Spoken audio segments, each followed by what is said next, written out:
அஸ்ஸலாமு அலைக்கும். இஸ்லாமிய சகோதர மக்களே, நேற்று ஒரு நல்ல சந்தோஷமான செய்தி. மோடி அரசின் ஒரு மசோதா தோற்கடிக்கப்பட்டது. முதலாக மாநிலங்களவையில் தோல்வியை சந்தித்தார் மோடி.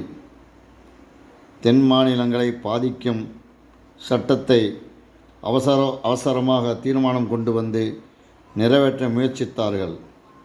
ஆனால் திமுகவின் உறுதியான எதிர்ப்பு, தென்னகத்திலே மிக தைரியமான ஒரு முதல்வரை நாம் கொண்டிருக்கிறோம், அவர் எதிர்ப்பை காட்டி எதிர்க்கட்சிகளை ஒன்று சேர்த்து அந்த மசோதாவை தோற்கடித்தார். இதில் முக்கிய பங்கு மு.க. ஸ்டாலின் அவர்களுடையது. தைரியமாக அந்த நகலை கிழித்தெறிந்தார். இன்றைக்கு வட மாநிலத்தில் உள்ள எதிர்க்கட்சி முதல்வர்கள் அனைவரும் பாராட்டுகின்றனர். நேற்று தேஜஸ்வி யாதவ் அவர்கள் வந்து கூட இங்கு பிரச்சாரம் செய்து சென்றார். அவரும் முதல்வரை பாராட்டியிருக்கிறார். இது எதற்கு என்றால், மத்திய அரசாங்கம் தவறு செய்யும்போது எதிர்க்கக்கூடிய ஒரு முதல்வர் நமக்கு வேண்டும்.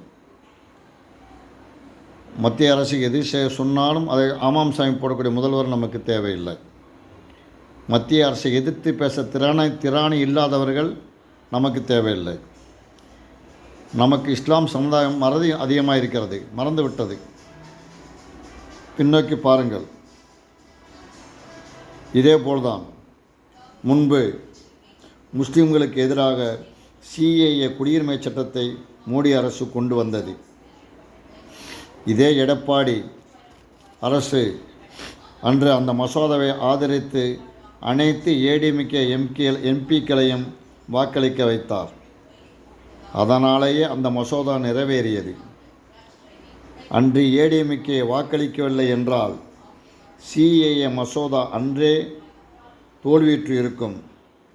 அன்று அவர்கள் முஸ்லிம் மக்களுக்கு செய்த துரோகத்தால் இந்திய முஸ்லிம்கள் எல்லோரும் எவ்வளவு இழப்புக்கள், எத்தனை உயிரிழப்புக்கள், எத்தனை இன்னல்களை சந்தித்தார்கள். இந்த ஏடிஎம்கே எம்பிக்கள் மொத்த இந்திய முஸ்லிம்களையுமே துன்பத்தில் ஆளாக்கினார்கள். அஸ்ஸாமில் 6 முஸ்லிம்கள் போலீசாரால் சுட்டு கொல்லப்பட்டனர். இந்த சிஏஏ பொதுக்கூட்டத்தில் டெல்லியில் பெண்கள் ஷாஹின்பாக் பகுதியில் 100 நாட்கள் அமர்ந்திருந்தனர்.